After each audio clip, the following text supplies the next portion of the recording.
Every family has a story, has its own distinctive story. A story that is usually made up of a lot of different stories that have been accumulated over the years. So the story is a composite story, a story that is every bit as unique to each family as its DNA. Now, these are stories that almost everyone in the family knows, having heard them told and retold at family gatherings over the years, stories that in many cases have been passed down from generation to generation. And these family stories are very often tied to particular places, typically those places that you think of as home, so that being in those places, even thinking about those places, can very often summon up the stories. A few years ago, I was out in California for a family wedding. And we were up late one night talking with my two older sisters and some of our cousins, and we got to talking about Cool Springs, the small farming community in Tennessee where both of my parents grew up, and which is still, for me, the center of my universe. And we were trying to remember who lived where in Cool Springs. And drawing on all of our memories, we eventually actually sat down at the dinner table and started drawing a map. And of course, every house on the map led to stories about the families who had lived there and how they were related to us, since nearly everyone in Cool Springs was somehow related to us. And what we produced that night was almost literally a map of our story, or in our case, the map of our stories, since just like parts of the Old Testament, in my family there are generally two versions of every story, the Garner version and the Hedden version, that being my mother's family.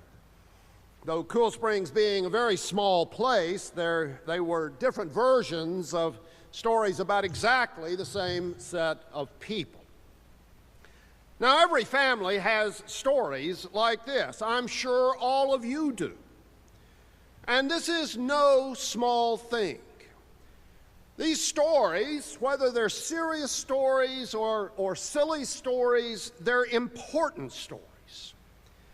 Because it is through just such stories as these that we make sense of the world around us and figure out just exactly how it is and where it is that we fit into this world. The stories then help us to understand both who we are and, just as importantly, particularly if you're from where I'm from, who you aren't. And why? It's no coincidence that one of the canonical stories in my family has to do with a run-in that my grandfather Hedden had with the Ku Klux Klan in the 1920s. It's a very interesting story that, like several of the stories about my grandfather, involves a shotgun. But precisely because these kinds of stories are important, because they are an expression of who we are at some very deep level. Like many of you, I'm afraid my family has a problem. A problem because these days we are so spread out that we're very seldom all together in any one place, and certainly not in Cool Springs, which is a long way from where any of us live today. In fact, I don't think either of my daughters has ever been to Cool Springs but once, and that was a number of years ago when my mother was buried there. The only one of us that's been to Cool Springs on any kind of regular basis over the last 15 or 20 years has been my brother, because he still owns the old family farms that are located there. On the few occasions when my siblings and I have all been together with our families, it's generally been at another one of my brother's farms, this one in upstate New York, which is certainly a very nice place and a very comfortable place for us to gather, a whole lot more comfortable than any place we ever stayed in Cool Springs. Still, it's not Cool Springs. And it doesn't summon up any of the old stories. Stories, then, that for the most part, I'm afraid that my daughters have never heard, except sitting in this church listening to my sermons, just as you have. And that is of concern to me, since I am not sure, at least I'm not as sure as I'd like to be, that my daughters really and truly know who they are, and more importantly, know who they aren't. Now, all of this is a very long and roundabout way of getting to our Old Testament lesson for today, which is the story of a very important event that took place early on in the history of Israel at a place called Shechem, a place that, unless you're a real student of the Old Testament, you may well have never heard of. So let me try to explain to you exactly what Shechem is and why it's important. And I'm going to put it this way. You see, Shechem was the Cool Springs of the ancient Israelites. Shechem was ground zero. Shechem is where Israel was born. Now again, if you know your Old Testament history, you may find that to be an utterly preposterous and wildly inaccurate statement, for the simple fact that there was an Israel long before anything happened at Shechem. And I will certainly grant you that the people, and in that sense the nation that we now know as Israel, did in fact exist long before the events that are recorded for us in the 24th chapter of the book of Joshua, which we read this morning. In fact, many of the most famous events in the history of that people, that nation, events like the dramatic escape from their bondage in Egypt, the miraculous crossing of the sea, the long years of wandering through the wilderness, and finally the crossing of the Jordan River into the Promised Land and making a home there, all of that had happened before this famous gathering in Shechem.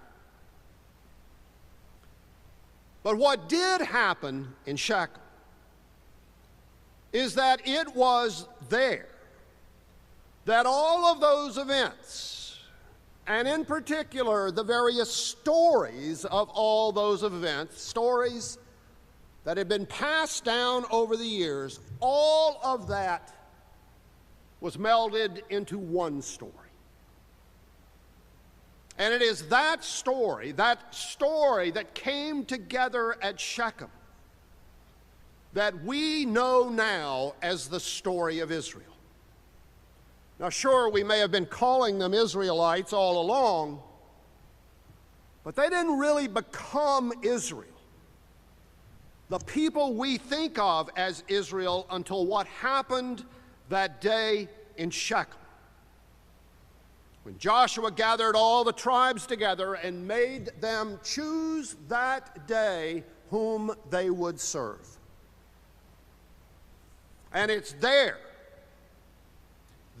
where their story, their family story, was first told. The story that told them who they were and who they weren't. Our church has a story too. Though we don't do as good a job as we should of telling people that story, even telling ourselves that story. Of course, part of the problem here is that it's a very long story, and like anything else that's been around for a long time, we have a tendency to take it pretty much for granted, like it was a mountain or something.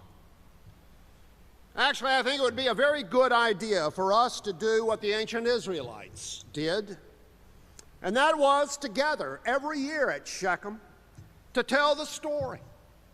To tell the story again and again so that no one would ever forget the story. Because forgetting it was a real concern for them, since they were afraid that if you forgot the story, it was probably only a matter of time before you forgot who you were and became a nation just like every other nation. And so they did it. They gathered every year at Shechem, year after year for a very long time, probably all the way up until the time that Solomon built the temple in Jerusalem, and people started then going there instead of going to Shechem, which, as it turned out, proved to be a huge mistake. You know, I think if we did know our story better, we would have a clearer sense of who we are and a stronger commitment to being the kind of church that this church has been and being that church long into the future. Now, we do have the advantage of gathering in this place every week, since when we come here, that history is all around us, literally all around us. And practically everywhere you look in this building, you can see our history. In fact, when we have new member classes, we don't sit around a table and talk about our history. No, we take a tour of the church and we look at our history. We go out into the narthex, just same narthex you come through every single Sunday. We go out there and look at the plaque commemorating the organization of the First Presbytery in America, an event that took place at Old Buttonwood, at the original location of this congregation in the year 1706, the first organization of an American church. We look at that marble plaque right over there on the wall. I don't know how many of you ever stopped to look at that plaque.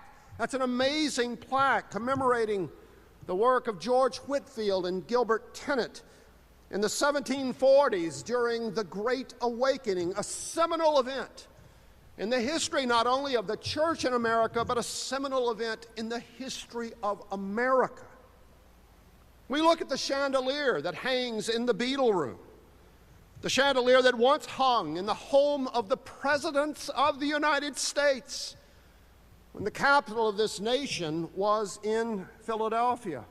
A chandelier that was given to the church at the request of John Adams. We look at this sanctuary, and I do hope that when you come in here, you just sit and look at this sanctuary and reflect upon how it reflects the dramatic changes that took place in Philadelphia following the Civil War. And I could go on because there is so much history here. And that history is our story. That history is who we are. And it's who we're going to be for a very long time here at the corner of 21st and Walnut. Thanks to a number of decisions, a number of very wise decisions that were made in the last few years by the very capable leadership of this congregation. Very wise decisions, like the decision to go ahead with our Preserving First campaign a few years ago, despite the fact that we launched that campaign while still in the grip of the worst economic downturn in this nation since the Great Depression. But because we went ahead we were enabled to undertake much-needed renovations of our facilities. And wise decisions like the ongoing effort to put the long-term care and upkeep of this building on a financially sustainable basis so that it does not become a burden upon the generations who will follow us as members of this church, as part of our family. And the leadership that we have seen in recent years, plus the strength and commitment to service that is evidenced by all of you, by your dedication and your devotion to this church and to the work of this church, and epitomized by all these buckets that are sitting down here that you have given in recent weeks, all of that suggests that the future of this church is something we can look forward to with a great deal of confidence, certain that, God willing, our story will continue far into the future and be the story of those who will come after us.